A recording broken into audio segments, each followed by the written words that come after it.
সাইয়েদনা মূসা আলাইহিস সালাম আল্লাহরে বললেন, আল্লাহ আল্লিমনি যিকরান, আপনি আমার এমন একটা জিকির শিখাইয়া দেন, লা ইয়ালামুহা ইল্লা আনতা ওয়া আনা, যে জিকিরটার শব্দ আপনি আর আমি ছাড়া কেউ জানবে না। অদ্ভুত অদ্ভুত প্রশ্ন সব আপনি মূসা আলাইহিস সালামের মাথা থেকে পাবেন।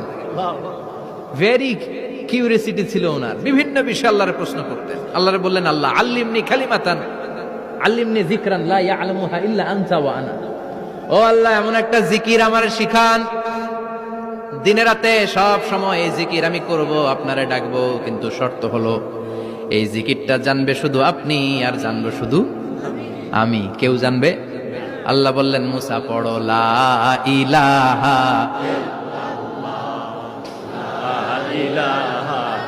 লা ইলাহা ইল্লাল্লাহু মুহাম্মাদুর রাসূলুল্লাহ সাল্লাল্লাহু।